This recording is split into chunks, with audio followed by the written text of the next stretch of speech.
चलिए दोस्तों, वीडियो की शुरुआत करते हैं। सबसे पहले डिस्कस करते हैं बाजार को, क्योंकि आज के दिन बाजार में काफ़ी चुम्बेश्वरी परफॉर्मेंस हमें देखने को मिली है। निफ्टी 1.1% की तेज़ी आपको दिखाती हुई नजर आई और निफ्टी 50 की अगर हम बात करें तो उसमें 50 कंपनी है। 50 में से 30 कंपनी ही ऐसी है जो कि आज के दिन पॉजिटिव क्लोजिंग दी है और 20 कंपनी में आपको नेगेटिव क्लोजिंग देखने को मिला है। तो मेजॉरिटी कंपनी की क्लोजिंग आज के दिन पॉजिटिव है। अल्टीमेटली बाजार भी ऊपर है। अब बाजार इतना ज़्यादा ऊपर इसलिए भी है क्योंकि कई सारी जो लार्ज कैप कंपनी है उसमें काफ़ी ह्यूज बाइंग इंटरेस्ट लोगों का दिखा है। और लार्ज कैप कंपनी का मतलब क्या? बड़ी बड़ी कंपनीज, इसमें HDFC bank, heavyweights, Reliance Industries, UltraTech, ये सारी कंपनी की जो परफॉर्मेंस है वो काफ़ी बेहतर आज के दिन देखने को मिली थी, जिस कारण वो बाज़ार को ऊपर ले गई है। अब हेवीवेट्स में अच्छी तेज़ी अगर देखने को मिलेगी तो अल्टीमेटली वो पूरे बाज़ार को ही ऊपर ले जाने का पोटेंशियल रखता है। तो ये सारी चीज़ों का आपको आइडिया होना चाहिए। अगर आप मार्केट में बिगिनर हैं तो ये सारी चीज़ें आप सीख लें। बाकी अगर हम बात करें आज के दिन FIs और DIs की एक्टिविटीज़ के बारे में, तो एक्टिविटीज़ में अगर DIs को देखोगे तो तोड़फोड़ बाइंग आज के दिन उन्होंने किया है। 12,593 करोड़ की बाइंग DIs ने किया है और वही FIs ने लगातार सेलिंग किया है और आज के दिन भी वही चीज़ों को उन्होंने मेंटेन किया है। 9,365 करोड़ की सेलिंग FIs की तरफ से हमें देखने को मिली है। अल्टीमेटली आज के विनर कंप्लीटली DIs हमें देखने को मिली है और रिटेल इन्वेस्टर्स की भी कंट्रीब्यूशन होगी। इस कारण बाजार में परफॉर्मेंस आज के दिन हमें अच्छा भी विटनेस करने को मिला था। अब कुछ की रीजंस हैं, जिसमें पहला रीज़न वैल्यू बाइंग। जैसा कि मैंने बताया, जब मार्केट में गिरावट देखने को मिलती है तो मल्टीपल इन्वेस्टर उसको बाइंग इंटरेस्ट की तरह भी देखते हैं, बाइंग अपॉर्चुनिटी की तरह, सॉरी। और वहाँ पर बाइंग इंटरेस्ट क्रिएट होता है और ये सारी चीज़ों की वजह से क्या है कि एक ऐसा ट्रेडिंग सेशन ज़रूर जाता है जहाँ पर एक अच्छी तेज़ी दिखती है। और लास्ट ट्रेडिंग सेशन निफ्टी में आपको 5.3% का ड्रॉप देखने को मिला था। सॉरी, लास्ट वीक 5.3% का ड्रॉप था निफ्टी में। और इस वजह से कई सारे इन्वेस्टर्स को निफ्टी या बाज़ार काफ़ी अट्रैक्टिव लगी थी और इसी वजह से आज के दिन अच्छी अपॉर्चुनिटी देखकर उन्होंने इन्वेस्टमेंट किया था, जिस कारण बाजार में भी तेज़ी दिखी थी। बाकी टेक्निकल्स भी फैक्टर है। अगर निफ्टी का RSI देखोगे तो वो ओवरसोल्ड जोन में चला गया था, इस वजह से थोड़ी सी रिकवरी आज के दिन बाजार में दिखी है। अगर हम बात करें जियोपॉलिटिकल टेंशंस के बारे में तो उसको लेकर रिपोर्ट आ रही है कि उसमें रिलीफ है। अब देखो, मुझे नहीं लगता रिलीफ है, क्योंकि टेंशंस तो एज इट इज़ कंटिन्यू है। स्टेट ऑफ हॉर्मोज की अगर हम बात करें तो उसमें इंडिया के लिए कुछ अच्छी खबर ज़रूर है। 2 इंडियन वेसल्स सक्सेसफुली सेफ तरीके से स्टेट ऑफ हॉर्मोज को क्रॉस कर चुके हैं और वो इंडिया के मुंद्रा पोर्ट में भी आ चुके हैं।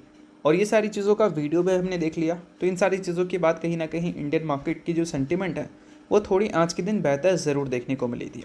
बाकी इन सारी चीज़ों के बाद अगर हम बात करें ईरान और US की सीज़ फायर को लेकर क्या अपडेट है, तो सीज़ फायर को लेकर अभी भी कोई पॉजिटिव अपडेट है नहीं। ट्रंप का जो बयान आता है और ईरान के मिनिस्टर्स के जो बयान आते हैं वो कम्प्लीटली डिफरेंट होते हैं। ईरान के मिनिस्टर्स कुछ और बोलते हैं, ट्रंप अपने कॉन्फिडेंस के हिसाब से और कुछ बोल देते हैं। अब ट्रंप ने यहाँ पर क्या बताया? ट्रंप ने बताया है कि ईरान तो चाहता है सीज़ फायर हम कर रहे, बट जो डील है वो US अभी एक्सेप्ट नहीं कर सकता। बट US यहाँ पर एक्सेप्ट क्यों नहीं कर सकता? क्योंकि US अगर सीज़ फायर की डील एक्सेप्ट कर ले तो US को ऑलरेडी एक बड़ा कंपनसेशन देना पड़ेगा, क्योंकि ईरान की जो टर्म एंड कंडीशन थी उसमें ये चीज़ मेंशन किया गया था कि जो भी आपने डैमेज किया है उसका कंपनसेशन आपको देना पड़ेगा। तो ट्रंप एक तरह से बोल रहे हैं कि हमने वॉर भी जीत लिया है, हम कोई सीज़ फायर भी नहीं करेंगे। और ईरान उसके अगेंस्ट कम्प्लीटली अलग स्टेटमेंट दे रहा है। ईरान की स्टेटमेंट आ रही है कि हम सीज़ फायर के लिए बात भी करना नहीं चाहते हैं और अगर हम बात करेंगे तो हमारी इन 3 शर्तों को मान लो, हम बात करेंगे, otherwise war as it is continue रहेगी। तो यहाँ पर कम्प्लीटली जो स्टेटमेंट आ रही है उससे तो हमें सीज़ फायर को लेकर कोई क्लैरिटी मिल ही नहीं रहा है कि सीज़ फायर को लेकर दोनों के पार्टी की तरफ से कोई इंटरेस्ट है भी या नहीं। अगर कोई आगे चल कर क्लैरिटी आएगी तो उसके बारे में हम लोग बात करेंगे। बट आज के दिन इंडियन मार्केट तो अच्छी की थी, बट उसके साथ अगर डो जोन्स फ्यूचर्स की बात करें तो वहाँ पर भी परफॉर्मेंस काफ़ी अच्छी है हमें देखने को मिल रही है। 0.74% की तेज़ी है डो जोन्स फ्यूचर्स में हमें देखने को मिला है और वही अभी 0.8% हो गया। और वही डो जोन्स अगर आज के दिन अच्छी तेज़ी के साथ क्लोजिंग दे दे तो नेक्स्ट ट्रेडिंग सेशन हो सकता है कि हमारे बाजार के लिए जो सेंटिमेंट है वो आपको अच्छा ही देखने को मिले। और अभी गिफ्ट निफ्टी को अगर आप देखोगे तो 0.6% वो आपको पॉजिटिव ही दिख रही है। तो गिफ्ट निफ्टी का पॉजिटिव रहना is a good sign for market, क्योंकि बाजार जब गिर रहा था तो हमने देखा था गिफ्ट निफ्टी पहले ही गिर जा रहा था और उसका असर बाजार में भी आ रही थी। और गिफ्ट निफ्टी अभी 0.6% पॉजिटिव है इतनी अच्छी तेज़ी के बाद। तो हम उम्मीद कर सकते हैं कि कल के दिन भी बाजार आपको अच्छा परफॉर्म करता हुआ दिख सकता है। तो ये बाजार के लिए बैक टू बैक एक अच्छी खबर है। बाकी दोस्तों बाजार आगे चलकर हमें ऐसे ही वॉल्टाइल रहता हुआ दिखेगा, ये तो आप श्योर शॉट मानकर चल सकते हैं।